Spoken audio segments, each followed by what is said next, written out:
Meus irmãos, a paz do Senhor Jesus Cristo. Deus abençoe os irmãos. Para mim é motivo de muita alegria retornar aqui, irmãos. Deus é fiel. Eu sou grato pela vida do pastor Isaías, sua família. E sou muito grato a Deus pela vida da irmã Fabi, irmão Hugo. Deus possa continuar abençoando os servos do Senhor, que de bom grado tem me abraçado aí. Profeta Jonas, em nome de Jesus.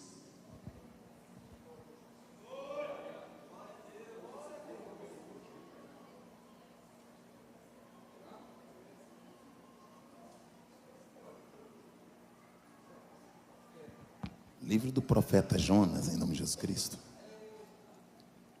Irmãos, eu estou muito feliz com tudo que o Senhor tem feito e também com a oportunidade de estar aqui na noite do dia de hoje para cooperar na Ademuri Morumbi, tendo em vista que é o último culto de missões do ano, né? Capítulo 1, verso 1, eu te convido para colocar sobre os seus pés, em nome de Jesus Cristo. Livro do profeta Jonas, capítulo de número 1, diz assim a palavra do Senhor. E veio a palavra do Senhor a Jonas, filho de Amitai, dizendo: levanta-te e vai à grande cidade de Nínive e clama contra ela, porque sua malícia subiu até mim. E Jonas se levantou, mas para fugir de diante da face do Senhor para Tarsis. Desceu a Jope, achou-lhe um navio que ia para Tarsis, pagou, pois, a sua passagem, desceu para dentro dele, para ir com eles para Tarsis, para distante da face do Senhor. Mas o Senhor mandou ao mar um grande vento, e fez no mar uma tempestade, e o navio estava a ponto de se quebrar. Então temeram os marinheiros e clamavam cada um ao seu Deus, e lançavam no mar as suas fazendas que estavam no navio para aliviar o peso. Jonas, porém, desceu para o seu lugar do porão, e deitando adormeceu um profundo sono. E o mestre do navio chegou-se a ele e disse: que tens que dorme? Levanta-te e invoca o teu Deus. Talvez assim se lembre de nós, para que não nos pereçamos. E disse cada um ao seu companheiro: vinde e lancemos sorte, para que saibamos por causa de quem nos sobreveio este mal. E lançaram sorte, e a mesma caiu sobre Jonas. Então lhe disseram: declara-nos, pois tu agora, por que razão nos sobreveio este mal? Que ocupação é tua? De onde vens? Qual é a tua terra? E de que povo tu és? E ele disse: eu sou hebreu, temo ao Senhor, o Deus do céu, que fez o mar e a terra seca. Então os homens se encheram de grande temor e lhe disseram: por que fizeste isso tu? Pois sabiam os homens que fugia ele da face do Senhor, porque ele tinha declarado. Disseram-lhe: que faremos nós para que o mar se acalme? Porque o mar ia se levantando cada vez mais. E ele diz: levantai-me e lançai ao mar, e o mar se aquietará, porque eu sei que por minha causa vos sobreveio esta grande tempestade. Senhor, te louvamos pela tua palavra, te adoramos. Podemos assentar em nome de Jesus Cristo, amém? Irmão, do jeitinho que estava quando eu peguei o microfone aqui, para mim fica melhor o som, amém? Graças a Deus, né, irmãos? Estou muito feliz por estar aqui na noite do dia de hoje, volto a dizer, muito feliz também em rever os amigos, né? Em nome de Jesus, e grato a Deus, porque nós estamos finalizando um ano na presença dele, né? Para a glória do nome do Senhor. Irmãos, primeiramente aqui, o profeta Jonas, ele é vocacionado por Deus para um propósito determinado. Deus tem um propósito determinado por intermédio da vida do profeta Jonas. Está aqui explícito no texto qual é a finalidade do chamado de Jonas e qual é o propósito que Deus tem com ele. Tratando-se de um culto de missões, eu quero que você entenda que nada vai substituir a tua presença no campo missionário. Tem coisas que dá para você fazer administrativamente, da forma administrativa, mas tem pessoas que Deus chamou para o operacional, pessoas que vão estar no campo, pessoas que vão abrir mão do conforto da sua casa, vão abrir mão do ar-condicionado, abrir mão da sua vida tranquila, para poder fazer aquilo que Deus, predestinou, que Deus o chamou para que fizesse. Tendo em vista que a própria palavra de Deus diz em Efésios, que o mesmo Deus que subiu aos céus é aquele que desceu até a extremidade da terra, que levou cativo o cativeiro e que concedeu dons aos homens, porque ele mesmo chamou uns para pastor, outros para profeta, evangelista, doutores e mestres, com o fim do aperfeiçoamento do santo. Então ninguém vai ocupar uma posição por vontade própria, mas eu acredito muito essa questão ministerial na escolha divina, que Deus escolhe homens para que eles possam estar cumprindo com um determinado projeto por intermédio do querer dele na face da terra. E Jonas é um homem que Deus escolheu para que pudesse cumprir um chamado segundo a plenitude da vontade de Deus. O verso 1 diz assim: e veio a palavra do Senhor a Jonas. O sujeito aqui é Jonas. A palavra, ela vem do Senhor. Deus libera uma palavra. Essa palavra é direcionada a Jonas, e essa palavra vem como uma mentoria para que Jonas tenha um norte na sua vida, para que ele possa fazer aquilo que apraz, que agrada, que bendiz ao Senhor, que enaltece o nome do Senhor. E qual é a palavra? Vem a palavra do Senhor a Jonas, filho de Amidai, dizendo: levanta-te. A primeira coisa que Deus fala com Jonas: muda a sua postura ergométrica. Quando eu estou sentado, eu estou indicando que eu estou em zona de conforto, eu estou em descanso, eu estou em inércia. Deus vai dizer: levanta-te, mude de postura na minha presença, mude de posição. Depois de levantar, ele diz: levanta-te e vai à grande cidade de Nínive. Vai aqui é um verbo de ação, crase no A, indica que a frase termina no feminino, ou então tem um objeto indireto à frente. À frente de Jonas vai estar a cidade de Nínive. Há da parte de Deus uma intensidade, a extensão geográfica da cidade de Nínive. Deus vai dizer: vá à grande cidade de Nínive. Deus vai dizer: a cidade que você vai, ela é grande. Levantar, mudar a postura ergométrica. Ir, entrar em ação, movimento. E todo movimento requer uma força aplicada sobre a matéria, e toda matéria que recebe uma força aplicada sobre ela, este movimento é chamado de trabalho, e este trabalho produzido pela força aplicada sobre a matéria, gera na matéria um desgaste, e esse desgaste gerado pela força aplicada sobre a matéria, que é o trabalho, faz a matéria mudar de forma. Então, quando nós andamos na terra, através da força de Deus aplicada em nós, nós vamos mudando os hábitos de acordo com o que vamos fazendo a vontade de Deus. Presta atenção no que eu estou dizendo aqui no início da mensagem. Então, quando nós andamos com Deus e andamos na direção de Deus, com o Espírito de Deus sendo aplicado em nós, nós vamos morfando, passamos por um processo de mudança. As nossas vontades já não são prioridade, mas a vontade de Deus, ela se torna excelência, ou ela se torna o nosso objetivo. Então Deus aqui, ele diz para o profeta Jonas: levanta-te e vai para a grande cidade de Nínive. Ir aqui é um verbo de ação. Grande aqui é intensidade. Cidade aqui é lugar em que existe uma população, um montouro de pessoas reunidas, agregadas, habitando, construindo, comprando, fazendo, gerando. A cidade de Nínive está a guarda de alguém enviado por Deus. A Bíblia Sagrada vai dizer então que o Senhor diz: Jonas, vai à grande cidade de Nínive. Outra coisa, antes de pregar aqui essa noite, Deus, o Senhor, vai revelar para Jonas que a cidade é grande. Deus nunca vai lhe chamar e esconder a realidade do ministério que ele tem para que você execute. Deus sempre vai te mostrar os dois lados do ministério. Ele vai te mostrar que você vai ser reconhecido, mas que haverá dificuldades. Aqui na cidade é grande. Vá lá, Jonas, e clame para a grande cidade, contra a grande cidade de Nínive. Verso de número 2, diz assim a palavra do Senhor: levanta-te e vai à grande cidade de Nínive e clama contra ela. Clamar contra aqui é: libere uma palavra de repreensão para Nínive. Porque quando eu vou ao encontro, existe uma concordância de opinião.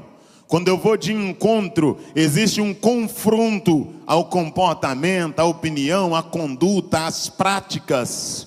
E aqui Deus está levantando Jonas para ir de encontro com a ideologia, com o estilo de vida, com a prática da cidade de Nínive. Deus diz: Jonas, vai, levanta-te e prega contra a conduta dos ninivitas, da cidade de Nínive. Verso de número 2 diz assim: levanta-te e vai à grande cidade de Nínive, aleluia, e clama contra ela, porque a sua malícia subiu até mim. Dizendo, a maldade de Nínive, as práticas dos ninivitas, as obras que não condiz dos ninivitas, as ações dos ninivitas chegaram até mim.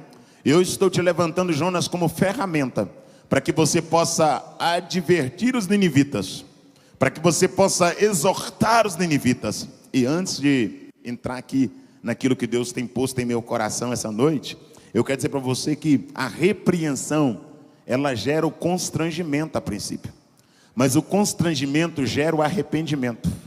O arrependimento gera a confissão do pecado, e a confissão do pecado gera a absolvição da sentença. Então a única forma do sujeito ser absolvido diante do furor da ira de Deus é quando ele confessa o seu pecado, porque a Bíblia diz que aquele que confessa e deixa alcança a misericórdia, mas aquele que encobre a sua transgressão, esse nunca prosperará. Então quando Deus levanta um profeta, para que o profeta chegue com a palavra exortativa, o propósito de Deus, ele não é perder aquela pessoa. Aquela palavra exortativa, na verdade, é para curar o doente. O que cura não é a palavra de chamego, não é a palavra que acaricia, não é a palavra que enaltece o sujeito, é a palavra que leva o sujeito a refletir as suas ações, a sua conduta, o seu comportamento, as suas práticas. É esta palavra que faz o sujeito conscientizar concernente a sua conduta perante aquele que é santo, porque muitas das vezes nós estamos perante aquele que é santo com um comportamento profano. Às vezes nós estamos falando de boca perante aquele que é limpo, mas a nossa vida não está limpa. Aí Deus usa uma ferramenta para nos conscientizar da necessidade de passar pelo lavandeiro. E quem é o lavandeiro? Aquele que lava, aquele que limpa, aquele que purifica, aquele que restaura, aquele que renova. Então aqui essa noite, eu sei que ainda haverá o último culto do ano. Eu te convido a chegar mais perto do lavandeiro e entrar o ano de 2026 lavado, limpo pelas mãos do Todo-Poderoso, de cabeça erguida, sepultando o passado de fracasso, para ter um futuro de vitória em nome de Jesus Cristo. Aleluia. Vem comigo, por favor, vamos lá. Levanta e vai à grande cidade de Nínive e clama contra ela, porque a sua malícia subiu até mim. Verso de número 3. Jonas se levantou. Quando olha para o verso 3, parece que Jonas vai fazer o que Deus mandou. Parece que Jonas vai fazer aquilo que Deus havia dito para que ele fizesse. Para mim usar? Não, pode deixar, não vou usar não. Vamos lá. Hoje vai ser nesse mesmo. Deixa isso entre eu e deixa isso entre nós dois aqui. E sabe por que eu fiz isso? Irmão, eu já desci no aeroporto rindo dele já. Deus é muito bom, irmãos. Deus é maravilhoso. Ainda bem que tem paciência comigo, né? Quando nós olhamos para Jonas no capítulo de número 1, verso de número 3, a Bíblia diz assim: e Jonas, esse é com som de i, artigo com função de ligação, ligando o sujeito Jonas, a verbalização de Deus lá no 1º verso, diz assim: e Jonas se levantou. O sujeito levanta e parece que ele vai levantar para fazer aquilo que Deus mandou ele fazer. Parece que Jonas está pronto para obedecer a ordem divina. Mas olha o que o sujeito Jonas faz, a Bíblia diz assim: e levantou Jonas para fugir de diante da face de Deus para Tarsis. Insiste, né? E levantou Jonas para fugir diante da face de Deus para trás. Agora eu te pergunto, onde é longe para Deus? Qual é o lugar que Deus não tem acesso? Onde é que Deus não entra? O que é que Deus não vê? O que é que Deus não contempla? Onde os olhos do Senhor não estão passando e assistindo? E a nossa maior dificuldade é que existe em nós um sentimento de impunidade, como se Deus estivesse ausente em alguns momentos da nossa vida, como se Deus estivesse limitado ao templo, como se Deus estivesse condicionado a esse santo lugar de adoração. Só que eu quero que você entenda aqui na Demurumbi essa noite, que Deus está em todo lugar. Não tem o que Deus não veja, não tem onde Deus não acesse, não tem o que Deus não esteja assistindo, não tem senha que Deus não saiba, não tem acesso que Deus não possa invadir, ou senha que Deus não entre, não tem lugar que os olhos de Deus não contemplam. E nós temos que ter esse sentimento: estamos sendo observados por Deus o tempo todo. O Senhor tudo sabe, tudo vê, nada foge dos olhos e do controle do Senhor. Mas existe para essa geração um sentimento de impunidade. Essa carreira pecaminosa que muita gente vive dentro do templo, é porque ele tem um sentimento de que o ministério que ele exerce vai blindá-lo da ira de Deus. Guarde isso. A vocação que ele tem vai livrá-lo da ira de Deus.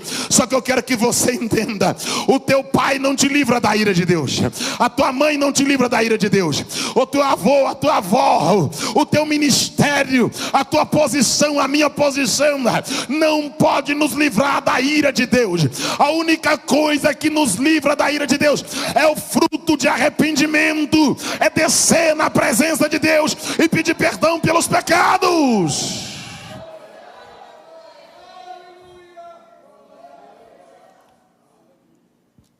E Jonas se levantou para fugir de diante da face do Senhor,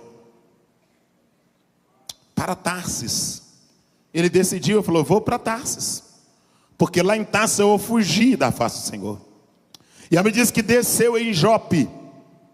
Quando ele chega em Jope, ele encontra um navio atracado. Sabe o que Jonas fez? Ele enfiou a mão no bolso, ele pagou a passagem dele. Ele falou: eu vou comprar uma passagem aqui em Jope, para eu poder entrar nesse navio para Tarsis.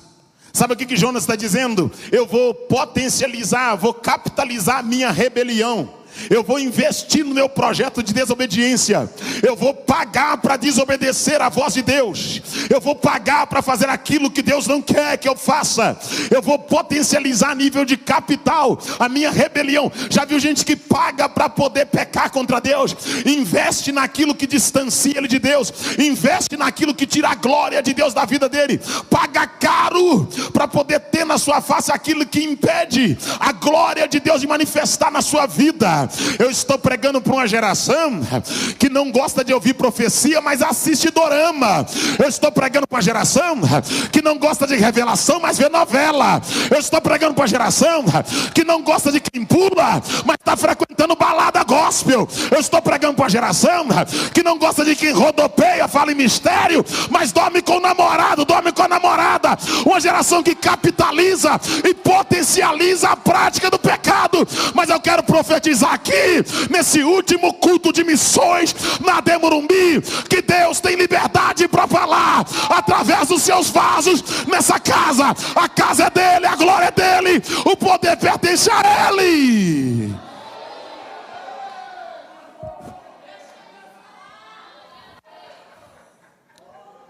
Por que eu posso? Por que se pode falar sobre dorama no altar, mas não se pode falar de profecia? Porque que induz o povo a assistir série da Netflix e depois quer calar quem está gritando assim, diz o Senhor, no meio da igreja? A Bíblia não me manda calar quem diz assim o Senhor. A Bíblia me manda ouvir a profecia. Diz que é maduro, mas age como criança. Diz que é mestre, mas age como indouto. Diz que é doutor, mas age como leigo. A palavra não me manda calar profeta. Se você dá culpa no cartório, vai correr dos meninos do monte, vai correr dos meninos de pano de saco. Se você tem amante, vai correr de quem jejua, de quem consagra. Mas se você não tem culpa no cartório, deixa Deus bradar na cara. casa, deixa a glória invadir o pavilhão, deixa Deus falar no arraial. Que medo é esse? Esses meninos que sobem para o monte,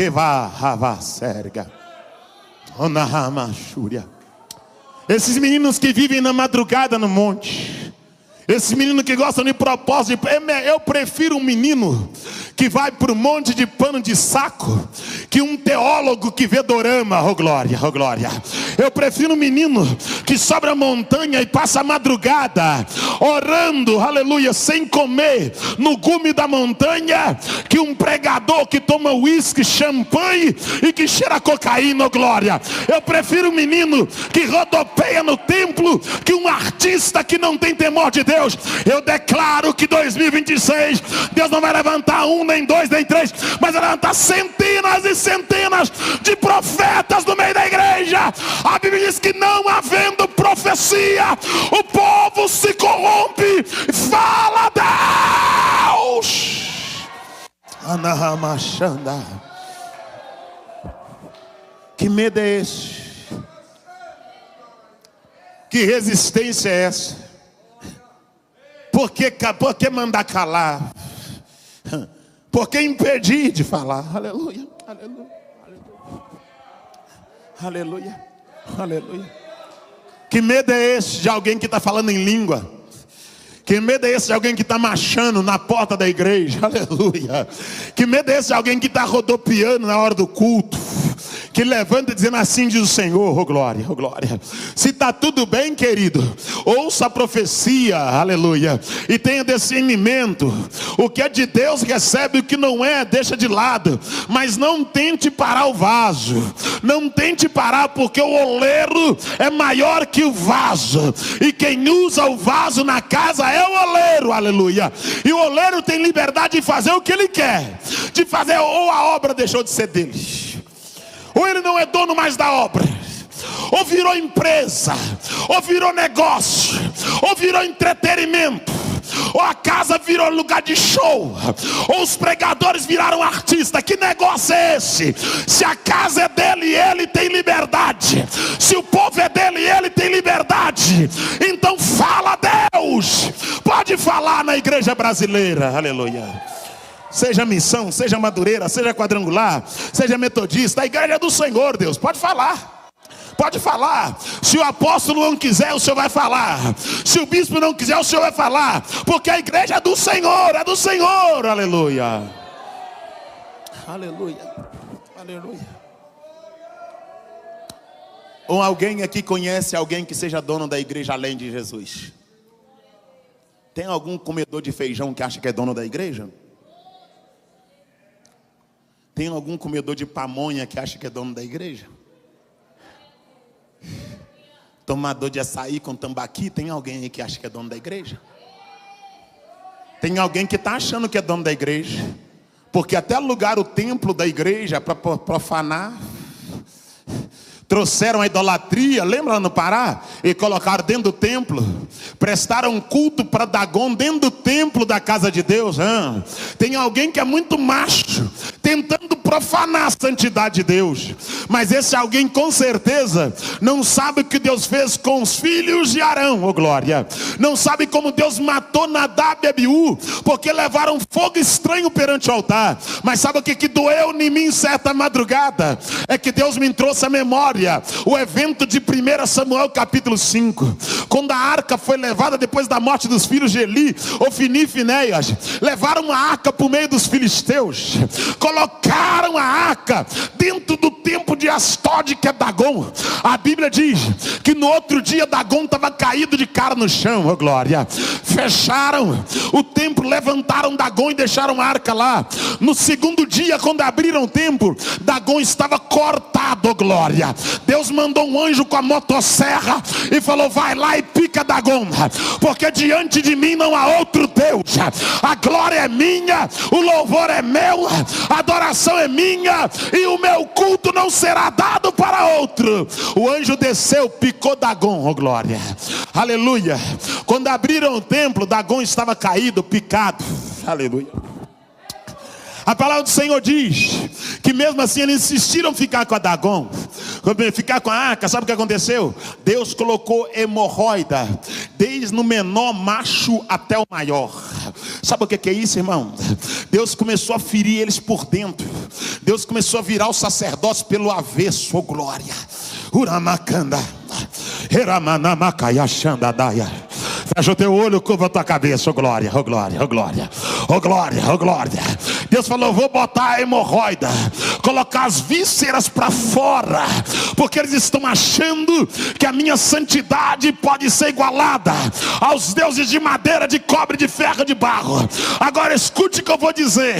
Deus derrubou Dagon dentro do templo dele, porque alguém colocou a arca dentro do templo de Dagon. Deus ficou irado porque a arca foi colocada dentro do templo. Agora, como é que Deus fica quando Dagon é colocado dentro do templo dele? Oh glória. Se Deus ficou irado porque a arca foi colocada no templo de Dagon, imagina o que Deus acha quando alguém traz Dagon para dentro do templo dele. Tome cuidado com a imundícia que você quer colocar no templo. Igreja não é casa de show, igreja não é tua casa, igreja não é a casa da tua mãe. Deus não quer saber quanto você ganha, onde você mora, o carro que você tem, quanto tem na tua conta. Deus quer que você crie juízo na cabeça oca e saiba que o altar, aleluia, é santo, a casa é santa, a presença é santa, a glória é santa.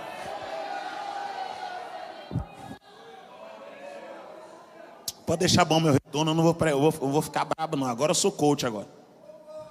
Agora eu sou coach. Agora eu fico de madrugada orando para me ser coach, para me ter uma mensagem de autoajuda. Essa mensagem que eu estou pregando aqui é de autoajuda. Ela vai te ajudar a não deitar com a mulher que não é tua. Fecha o teu olho, curva a tua cabeça. Ela vai te ajudar a parar de dançar a música do mundo, cantar a música do... Ela vai te ajudar essa mensagem. Fecha os seus olhos. Ela vai te ajudar a sair do cowboy e parar de fazer dancinha. Você que é crente, crente perigosa, crente perigoso, crente que está na igreja dando mau testemunho. Oh glória. A Bíblia diz que é necessário que venha um escândalo, mas ai daquele por quem o escândalo vier, viu? Tome cuidado, tome cuidado. É que horas que acaba o culto? É 10 horas? Aquela vez eu disse, o senhor tinha um outro, não tinha? Esse mistério aí, que é isso? A unção está aí. Receba agora. Aleluia. Oh, deixa assim, é esse mistério aqui. Esse aqui é o mistério do negócio. Não mexe não. Por que o senhor deixou eu no outro até agora? Remando. Maravilha. Vem comigo, por favor. E Jonas se levantou. Levantar aqui é mudar a postura ergométrica. Sabe qual é o teu problema? O teu problema é que o culto está acontecendo durante a semana e você está em casa deitado. Fecha o teu olho, por favor. O teu problema é que você é um crente domingueiro. E sabe qual é o teu maior problema? É que você agora vê o culto pela internet. Comendo pipoca, oh glória, comendo pamonha, aleluia, aleluia. Deitadinho na cama, no sofá, tem as duas pernas para caminhar, tem o carro na garagem para vir para cá, mas você prefere ficar dando like da internet, porque pela internet, né, você está fugindo do calor da casa. Mas escute aqui, só foge do calor da casa quem tem a síndrome de víbora, oh glória. Deixa eu repetir para você entender. Só foge do calor da casa quem tem a síndrome de víbora. Juarez me prova isso. Lembra lá em Atos capítulo 28, quando Paulo colocou lenha e a chama aumentou e o calor intensificou na casa. Quando a casa aqueceu, a víbora começou a fugir da casa, porque víbora quer temperatura anêmia, víbora quer temperatura morna, víbora não quer casa com calor, víbora não quer casa que tem glória, víbora quer cultuar, mas não quer ninguém dando glória no ouvido, não quer ouvir ninguém dando aleluia. Víbora diz: para que gritar no culto? Para que dar glória tão alto? Deus não é surdo. Para que bater palma? Para que pular no poder? Víbora diz: fulano de tal é fanático, está gritando demais. Aí a víbora prefere um lugar úmido, onde ela pode proliferar a sua espécie. Só que eu quero dizer para você, a Bíblia diz que o fogo arderá continuamente sobre o altar. Aleluia, aleluia. E onde tem fogo tem calor, e onde tem calor a víbora não prolifera a sua espécie. Eu declaro aqui essa noite que a glória de Deus está aumentando a temperatura da casa. Eu profetizo aqui essa noite que toda frieza espiritual está sendo envolvida pelo calor da glória, e onde havia gelo da incredulidade, a chama do Espírito está queimando. Onde estava apagado vai acender. Onde a lamparina não tinha fogo, estava fumegando, eu declaro que o fogo do altar vai acender a tua lamparina, e sairás daqui mais crente, sairás daqui mais cheio de Deus, sairás daqui glorificando a Deus, exaltando o nome dele e testificando na faculdade, na escola, no trabalho, no comércio, onde entrar e onde sair, que Jesus Cristo é o Senhor, através da conduta e do comportamento, para a glória de Deus.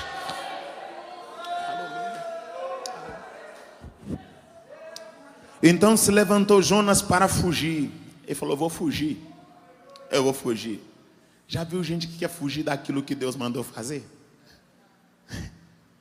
Não, isso não é para mim não. Ele sabe que Deus chamou. Esse ano foi um ano muito atípico para mim, porque Deus tem me fornecido a oportunidade, ou me proporcionado a oportunidade de atuar muito nas regiões ribeirinhas, no Nortão. Hoje eu estou aqui com esse terno que é um pouco grande, mas é bonito. Que sapato bonito aqui e tal. Glória a Deus.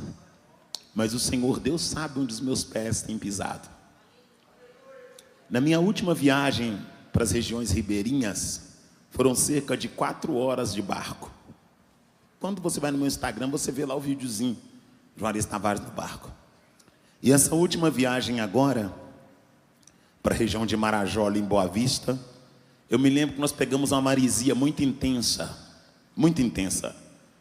Na verdade são barcos pequenos que comportam cerca de 8 pessoas, no máximo 10 pessoas, tá? E 4 horas de barco, 3 horas e meia de barco, e nós viajamos durante a noite. E teve uma região que eu cheguei que eu percebi que era um pântano, a água muito verdinha, muito parada, umas árvores na beira dos rios, água verdinha, bem, bastante lodo. Eu falei: aqui deve ter bastante jacaré. Eu pensei como deve ter bastante jacaré. E eu, no vídeo, né, eu ia até fornecer o vídeo para o pessoal da mídia passar ali. Acabou que eu esqueci, sendo um culto de missões.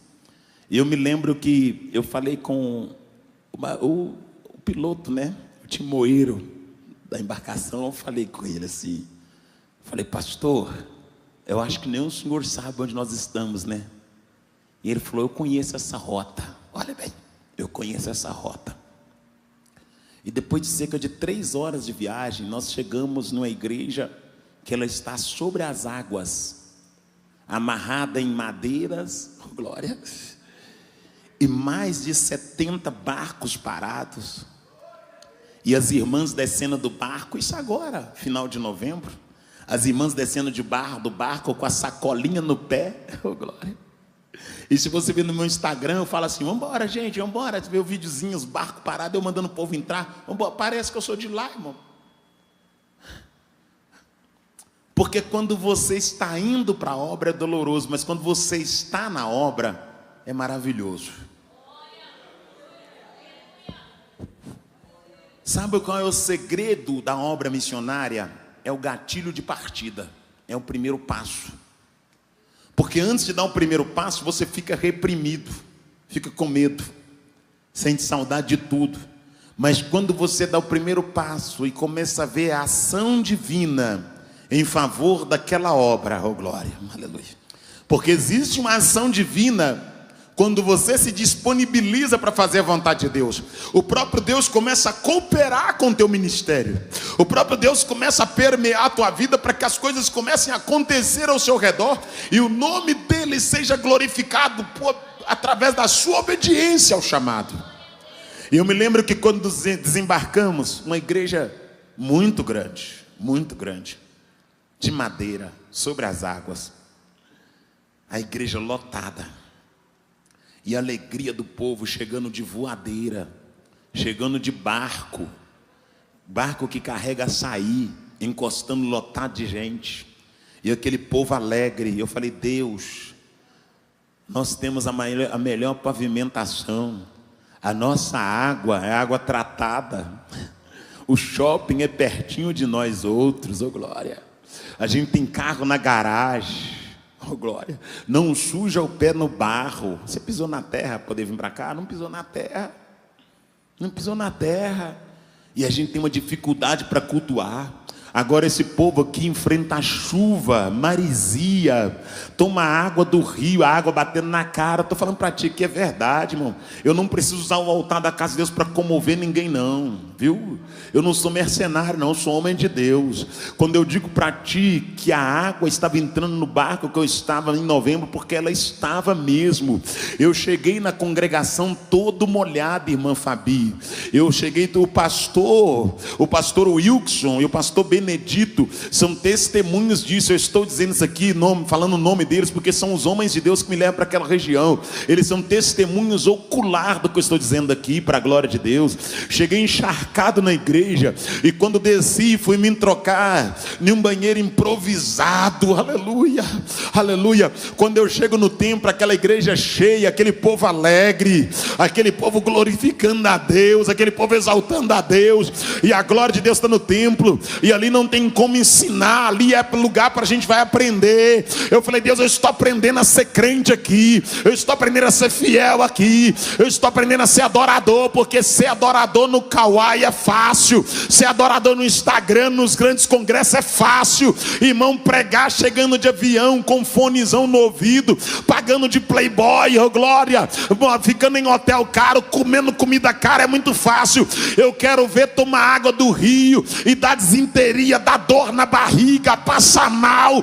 É isso que eu quero ver, irmão. Ter que levar água na mochila, porque a água daquela região te faz mal. É isso que é a obra de Deus. Onde as estrelas não vão, os servos estão indo. Deixa eu repetir para você: onde as estrelas não vão, os servos estão indo. Dói, irmão. Eu sei que eu tenho que cuidar de mim, irmã Fabi, e a minha maior dificuldade é entrar nessa patota dos pregadores do Brasil. Eu não ando mais de 70 quilômetros do aeroporto, eu não ando mais de 100 quilômetros, eu não ando mais de 200 quilômetros. Que palhaçada, irmão. Jesus andou na jumenta, por que eu não posso andar 800, 400 quilômetros para poder chegar onde Deus mandou? Irmão, se eu não gastar a minha vida fazendo a obra de Deus, eu vou gastar com o que a minha vida? Se a sua vida não for para fazer a obra, tu vai gastar com o que a tua vida, meu filho? Se você não esmerilar essa vida para fazer a vontade de Deus, tu vai fazer o que com ela?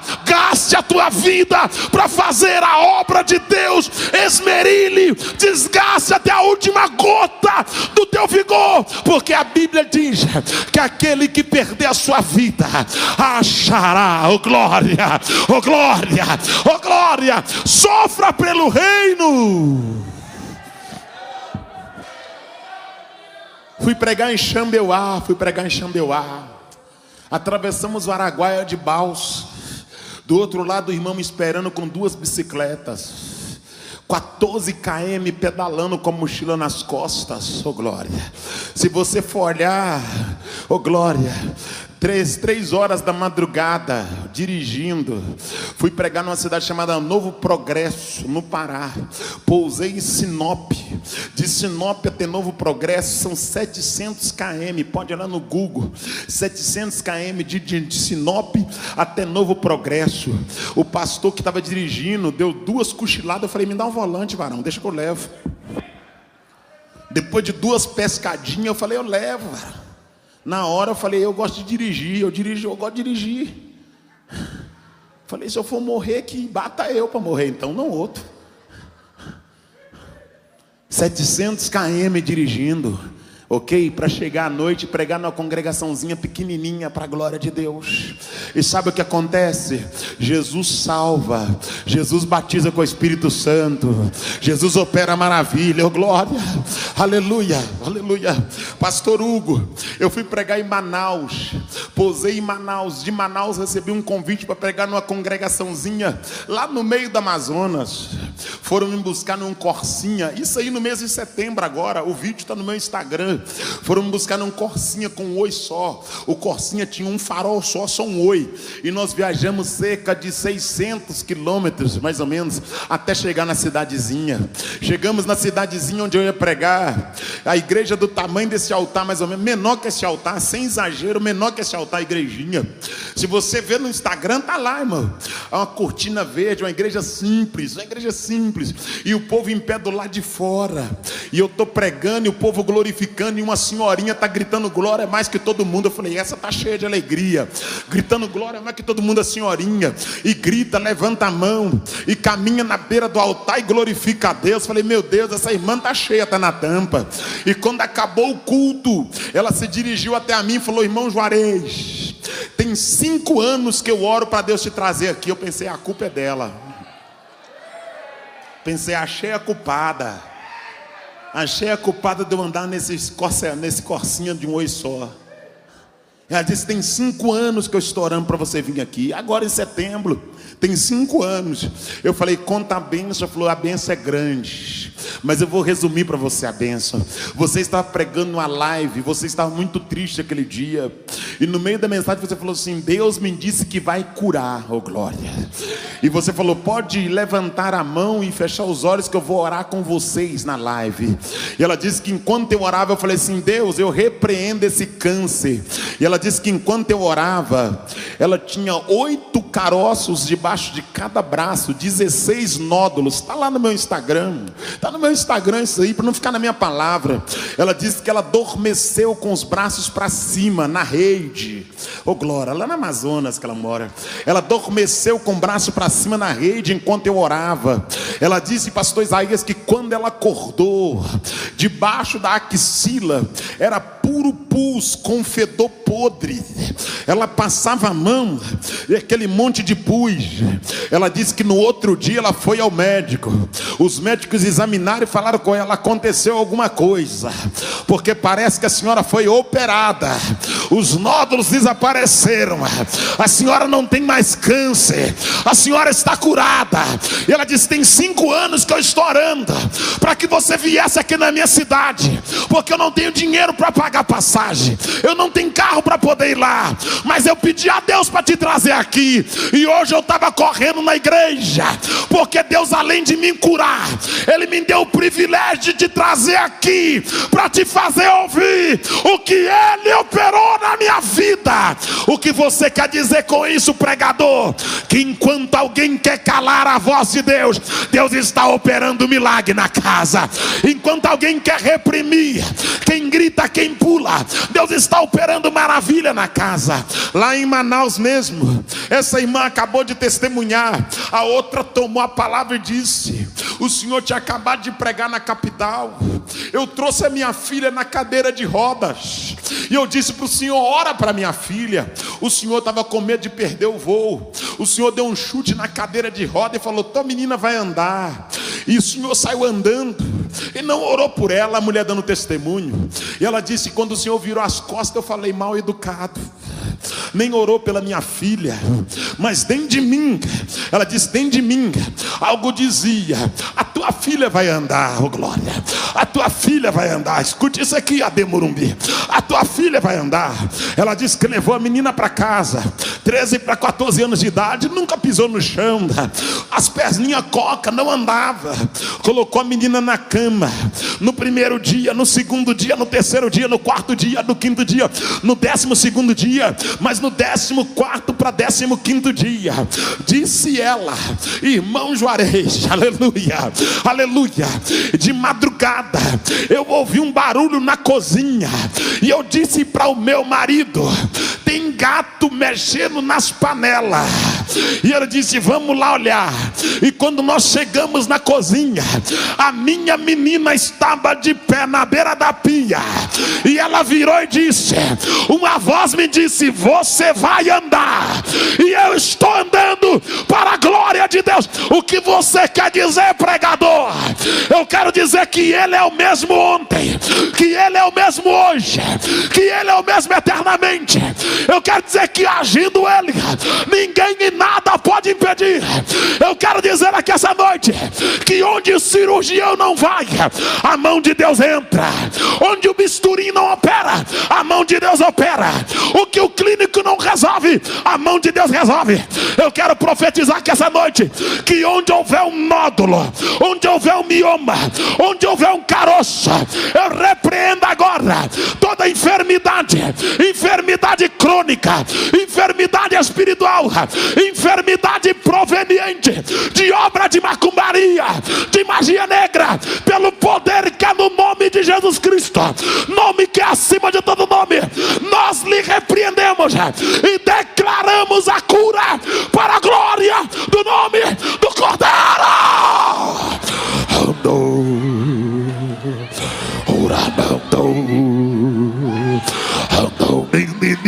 Deus continua operando.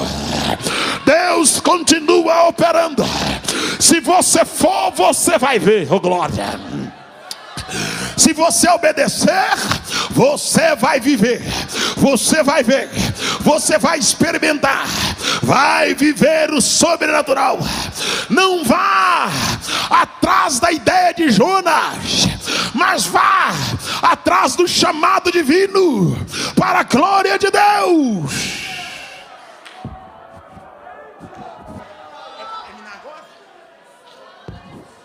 É agora que termina? Não, eu vou terminar agora. Não, vou terminar agora. Eu vou passar a terminar mais no horário, que eu quero voltar. Que eu quero voltar mais aqui. Eu demorei e vim aqui. Eu falei, o que aconteceu? Eu falei, será que o pastor Isaías não gosta de preto, não? Aí eu lembrei, ele também é provido de tinta. Ele é igual eu, ele clareou a família. Na hora de casar lá em casa, eu falei, vou clarear essa casa. Essa casa está escura, haja luz nessa casa. Aí a luz chegou, e a luz chama Gal. Clareei a casa. É ou não é, pastor? Dá uma clareada na casa. Vem comigo, por favor. Eu vou ser bem rápido aqui, está finalizando. E Jonas se levantou, mas para fugir de diante da face do Senhor para Tarsis. E desceu em Jope, aleluia. E achou ali um navio atracado que ia para Tarsis e pagou a sua passagem. Sabe o que ele fez? Ele falou, eu vou pagar para desobedecer. Eu pago, mas não obedeço. Eu coloco dinheiro para não fazer o que Deus manda. Eu coloco dinheiro para não colocar minha vida na posição que Deus quer. Eu prefiro pagar que ir lá. Jonas enfiou a mão no bolso, ele comprou a passagem, ele potencializou o seu projeto de rebelião. Já viu gente que investe naquilo que distancia ele de Deus? Eu falei isso, mas eu vou repetir para que você possa memorizar. Mentoria aí. Já viu gente que investe naquilo que distancia ele de Deus? Ele paga para manter distância. O que é a distância? Eu quero me distanciar. Jonas aqui, ele potencializa, ele paga a sua passagem. E ele desce. Ele entra num declive. Ele desce. Uma coisa é Deus descer o homem. E outra coisa é o homem descer por vontade própria. Uma coisa é descer para ser cheio. Outra coisa é descer para se esconder daquele que enche. Uma coisa é descer para ser renovado. Outra coisa é descer para rebelar contra Deus. Uma coisa é descer para ter intimidade. Outra coisa é descer para tentar ter particularidade. É como se Jonas estivesse colocando uma plaquinha dizendo, até aqui o senhor acessou, daqui em diante, essa área aqui é VIP e o senhor não pode entrar nela. E eu quero perguntar para você, qual é a área da tua vida que você acha que Deus não pode entrar nela? Deus é dono de toda a sua vida. Eu te convido mais uma vez para fechar os seus olhos, por favor. Deus é o dono da tua vida. E eu quero dizer para você aqui que talvez você vá embora pipocando de raiva. Deus não quer saber o que você acha. Deus quer que você faça o que Ele quer. Deus não quer saber o que você acha. Ele quer que você faça o que Ele quer. O seu maior problema é que você quer falar, quer palestrar, quer bater boca com Deus, como se você e eu pudéssemos ensinar a Deus. Deus quer que você baixe a tua cabeça e faça o que Ele está te mandando fazer. E com certeza, o melhor caminho é obedecer o que Ele manda. O melhor caminho é obedecer o que Ele manda. A minha filha de 15 anos me chama de sem amigo. Ela diz, lá vai o pregador sem amigo. Eu não sei por quê que ela me chama de sem amigo. Ontem mesmo ela falou assim, e aí sem amigo, vai viajar amanhã? Eu falei, vou.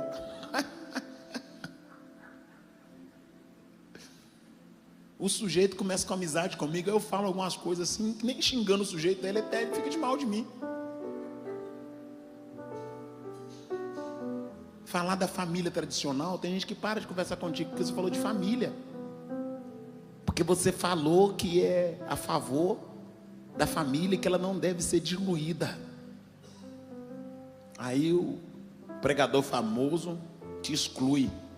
Não vai curtir mais nada que você posta, não vai conversar contigo, vai fingir que não te vê no aeroporto. Porque você falou aquilo que é ofensivo para ele. Vamos parar de viver de aparência, vamos? Vamos parar de fingir diante de Deus, vamos parar? Vamos parar de usar 2 pesos e 2 medidas, vamos parar? Vamos parar de achar que a justiça de Deus é só para quem está na nave da igreja, vamos parar com isso?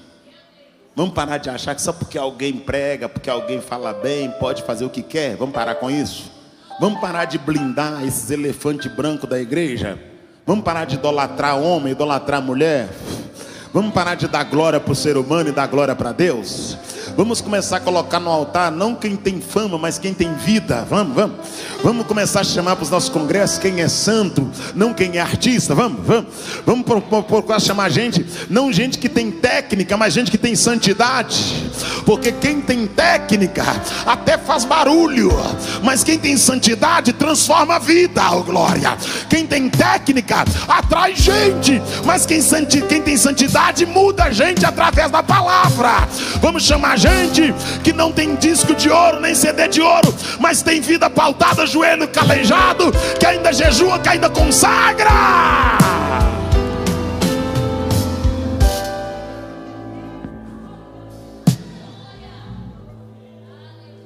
Verso de número 2, o verso de número 3, agora eu vou ler para pular para o 4 mesmo, finalizar, tá?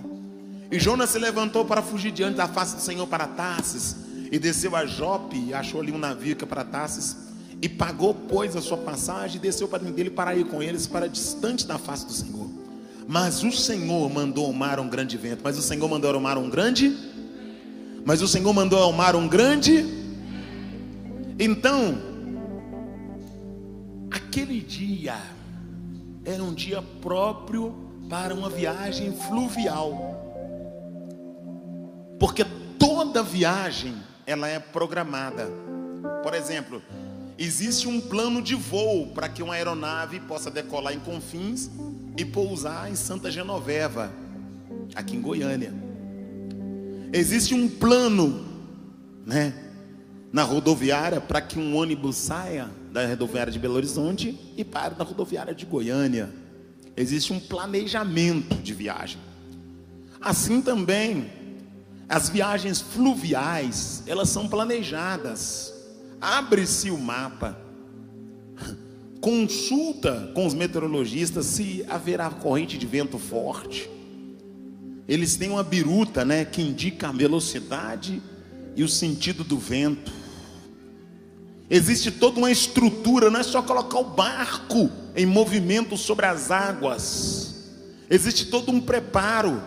Então quem estava conduzindo aquele navio já tinha consultado quem era de domínio, de pesquisa, para entrar em movimento sobre as águas. E alguém disse: os ventos são favoráveis, o mar não está agitado, está tudo tranquilo, pode colocar o barco. E as pessoas estavam entrando no barco confiantes que iam chegar no seu destino com as suas propriedades, suas fazendas, com seus patrimônios. Eu imagino na beira do cais alguém despedindo do pai, despedindo da mãe, alguém entrando naquele navio em Jope e dizendo tchau, balançando o lenço.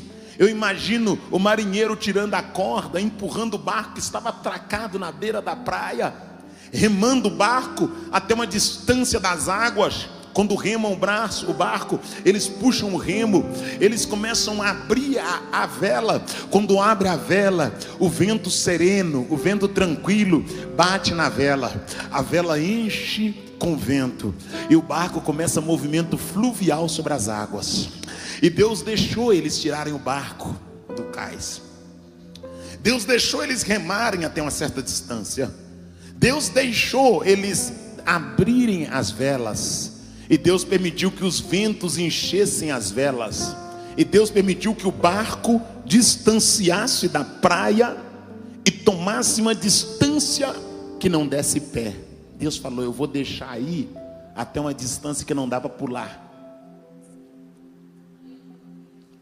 Eu vou deixar sair da beira da praia e vou deixar ir até uma distância que não dá pé. E quando chegar no lugar que eles não têm condições de fazer nada, eu vou pegar eles. Oh glória, oh glória, oh glória, oh glória, oh glória. Fecha o teu olho, por favor. Está entendendo? Deus está dizendo: eu vou deixar distanciar, eu vou deixar sair de terra firme, eu vou deixar sair do lugar seguro, eu vou deixar sair do lugar que tem estabilidade. E quando distanciar, ó glória, quando estiver mais distante, quando estiver um pouquinho mais longe, aleluia, quando estiver um pouquinho mais longe, eu vou pegar eles. No momento que eles não tiverem domínio da situação, eu vou entrar em cena. Quando eles não tiverem onde recorrer, eu vou entrar em cena. Quando eles não tiverem saída, eu vou entrar em cena. O barco distanciou, as velas estavam cheias, a velocidade, quem sabe, era de 80 km. Aí Deus encheu a boca de vento, e parece que eu imagino Deus fazendo assim, ó.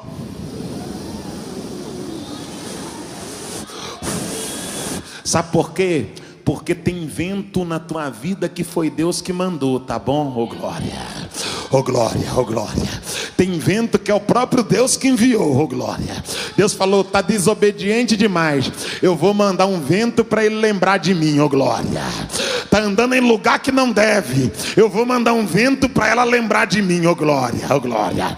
Tá achando que o dinheiro é tudo, eu vou mandar um vento para ele dobrar o joelho, oh glória, oh glória.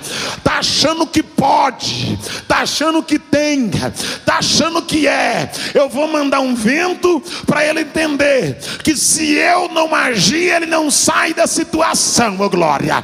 Eu vou mandar um vento para que ele venha entender que eu sou o Senhor da vida dele. Deus mandou um vento, aquele vento era diferente, aquela corrente de vento não existia, mas Deus fez um vento existir só para pegar rebelde. O que você quer dizer? Deus faz vento só para trazer rebelde para o centro da vontade dele. Deus faz ventar para alguém que é desobediente entender que ele é Senhor. Quando o vento vem com ímpeto, eu imagino os marinheiros segurando na beira do barco, eu imagino os passageiros todo mundo apavorado, o timoeiro tentando segurar, a direção do barco, mas não tem controle. E Jonas roncando dentro do porão, Jonas dormindo, o vento assoprou e ele continuou dormindo. Deus falou: já que ele não muda, eu vou mudar.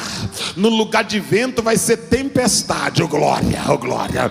Deus está dizendo para alguém que essa noite: se você não vier pelo vento, eu vou mandar tempestade. Oh glória. Com o vento a perda é pequena, mas com a tempestade perde tudo. Oh glória. Deixa eu pregar porque Deus está mandando. Aleluia, aleluia. Com o vento a perda é mínima, mas com a tempestade perde casa, perde carro, perde moto, perde avião, perde empresa, perde funcionário, perde tudo. Aí volta descapelando, porque tem gente que, se Deus não descascar, igual a irmã descascou o camarão para mim hoje, ele não volta. Só que eu profetizo aqui essa noite que Deus, se for preciso, vai te descascar, mas não vai te perder. Oh glória. Se for preciso, Deus vai te esvaziar, mas não vai. Eu sei que alguém não gosta do que eu prego, porque todo mundo quer que pregue sobre Deus encher o celeiro, mas quando é preciso, Deus esvazia o celeiro para não perder o dono do celeiro. Aleluia. Porque adianta celeiro cheio longe da presença de Deus. Se for preciso, Deus vai remover os grãos para você voltar faminto para comer do pão da vida e beber da fonte de água viva, em nome de Jesus de Nazaré.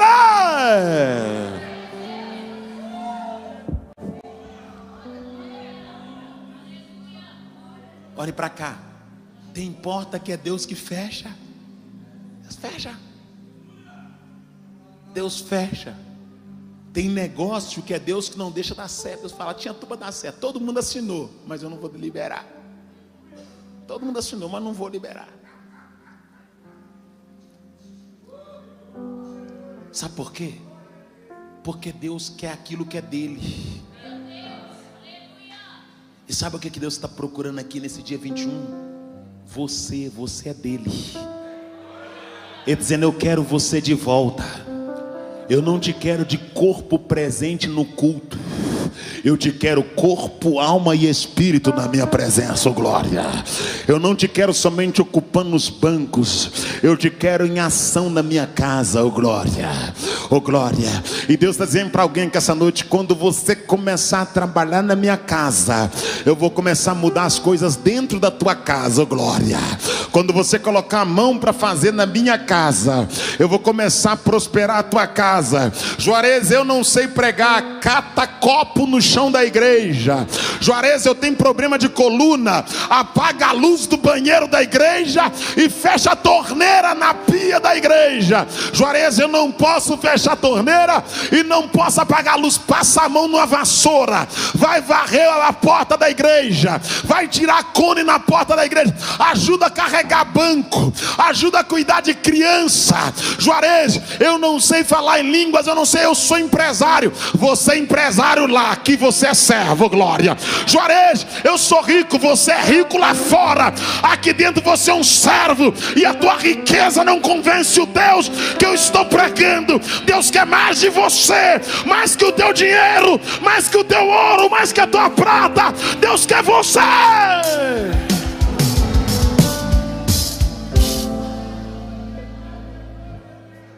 Tá achando o quê? Chega na AD Morumbi, senta, já estou dando meu dízimo, minha oferta. A minha parte eu estou fazendo, dizendo: você vai carregar a criança sim. Você vai carregar a criança. Você vai baixar e pegar copo no chão. Vai pegar copo. Porque você vai estar trabalhando na minha obra. E no Senhor, o nosso trabalho não é vão. Oh glória, aleluia. Não existe trabalho sem recompensa diante de Deus. Irmão, estava lá em casa ontem, chegou uma sacola com 150 empada. Falei: de onde você tirou o dinheiro? Eu peguei do seu. As irmãs do ciclo de oração hoje tem que levar empada. Está entendendo? 4 garrafas de café sendo feita. Você entra no carro, o carro todo revirado. Que monte de menino dentro do carro, que monte de irmã, sombrinha, sandália dentro do carro. E ai de mim se eu falar, não compre a empada, não faça o café e não envolva com essas irmãs, Deus me mata no outro dia, ô glória. E não pense você que o sucesso desse ministério é uma boa dicção ou a eloquência do pregador. É porque tem alguém no anonimato que está carregando a criança que não é dela, que está pegando um copo no chão da igreja, está ensinando os meninos a pegar o copo. Asaf, cata os copos na porta da igreja, e meu menino tem que catar os copos. Raila, limpa o banheiro e tem que limpar o banheiro da igreja. E ontem nós estávamos indo para a praça, irmão, parece loucura. Eu estou dirigindo o carro e a mulher está ligando para o irmão que é tenente, e ela disse: Andinho, eu estou preocupada porque eu não sei se os irmãos trancaram o templo direito, e foi 2 pessoas diferentes lá, eu tenho medo delas arrombarem o templo. Você está entendendo? Tem alguém que está fazendo a obra sem ter status, tem alguém que está fazendo a obra sem ter like, tem alguém que está fazendo a obra sem ter curtida. Em nome de Jesus Cristo, larga a mão de ser egoísta, coloque a tua mão no arado. Quando você entender que a tua mão com a mão de mais alguém vai fazer o reino de Deus somar, tu vai deixar de ser capitalista e vai começar a trabalhar para Deus de verdade.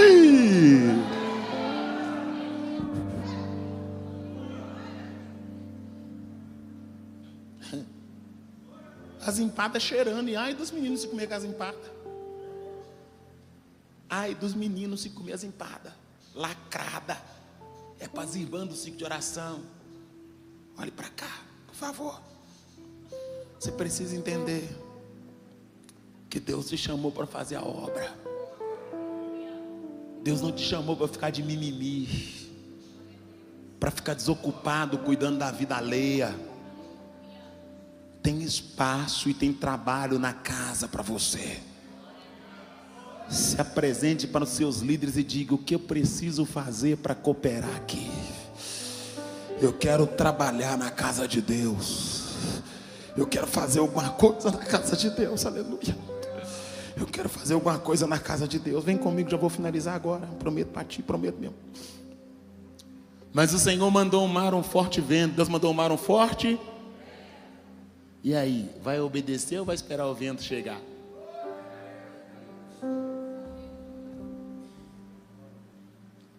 Vai obedecer ou vai querer o vento? Só que tem gente que é corajosa, né? Fala: não, eu quero o vento, vou enfrentar esse vento. Aí enfrentou o vento. Olha o que aconteceu. E fez. E fazer aqui é trazer à existência ou moldar aquilo que já existe. Porque criar é trazer à existência que não existe. Ele criou um vento, depois ele fez uma tempestade. Ele fez do vento uma tempestade. E fez o Senhor no mar uma grande tempestade. E quando a tempestade chegou, irmãos, as pessoas começaram a jogar tudo do navio para fora. Vamos lá. Mas o Senhor mandou no mar um grande vento e fez no mar uma tempestade, e o navio estava a ponto de se quebrar. Então temeram os marinheiros e clamavam cada um ao seu Deus, e lançavam no mar as suas fazendas. Eu te convido para curvar a tua cabeça, em nome de Jesus Cristo. Convidar a irmã Fabi para cantar um hino? Pode ser, irmã Fabi, em nome de Jesus. Aleluia, aleluia. Mas, não, antes de você cantar, espera um pouquinho, por favor. Obrigado. É para fazer a oferta de missões. Hoje eu vou fazer a oferta de missões. Eu já estou com um som de Macedo agora. Onde os oficiais estão Não para não, né? Não. Vocês são bonitos, vocês, né? Obrigado. Sou doido que minha mulher conhece. Obrigado, pastor. Mulher branca, Branquinha. é branca, é irmãos, Deus é maravilhoso. Deus é maravilhoso. A irmã Fabi é um amor de pessoa, irmãs. Irmãos, eu tenho um carinho muito grande para a irmã Fabi, pastor Hugo, irmão Hugo. para a glória de Deus, pastor Isaías, né? E a sua esposa. São amigos que eu tenho aqui no estado de Goiás, viu? E eu sou muito grato por estar aqui com os irmãos. Muito obrigado, irmã Fabi, por lembrar de mim, por me conceder essa oportunidade de estar aqui na Demurumbi na noite de hoje. E eu estou sendo abençoado aqui neste lugar. Estou muito grato. E fez no mar um grande vento, a tempestade. Então temeram os marinheiros e clamaram cada um ao seu Deus, lançaram as suas fazendas. Jonas, porém, desceu para o lugar do porão e se deitou e dormiu um profundo sono. E o mestre do navio chegou-se a ele e disse: que tens que dorme? Levanta-te e invoca o teu Deus, talvez assim se lembre de nós, para que não pereçamos. E disse cada um ao seu companheiro: vinde, lancemos sorte, para que saibamos por causa de quem nos sobreveio este mal. Eles começaram a procurar quem estava atraindo aquele mal para dentro do barco. E às vezes nós temos que procurar. O que tem de errado aqui? Por que o vento está soprando? O que está fora da vontade de Deus aqui? E a Bíblia diz que a sorte caiu sobre Jonas. E eles vão dizer: declara agora, por que razão nos sobreveio este mal? Que ocupação é a tua? De onde vens? Qual é a tua terra? E de que povo tu és? Sabe, irmãos, nós entendemos que existem várias formas de fazer a obra de Deus. Alguns têm um chamado operacional. Eles vão partir para o campo, eles vão colocar a sua vida em risco, eles vão se apresentar voluntariamente através de ser convencidos pelo Espírito de Deus para poder fazer essa obra missionária. Agora outros vão dar corda para que alguém vá fazer a obra. Eu quero te conscientizar essa noite. Eu já ouvi falar do trabalho missionário aqui ano passado, né? O senhor falou a respeito do trabalho missionário que faz aqui. Foi ano passado, o senhor falou, né? Que eu estive aqui também, né? Trabalho missionário. Não, foi aqui dentro mesmo, o senhor falou. O senhor falou nas congregações. Existe um trabalho missionário, irmãos. E nós entendemos também que nessa cosmovisão capitalista, se não houver a matéria chamada capital, dinheiro, não tem como fazer a obra alavancar. Então, além de querer Deus você, Ele quer também que você invista na obra. Eu quero te convidar para colocar sobre os seus pés.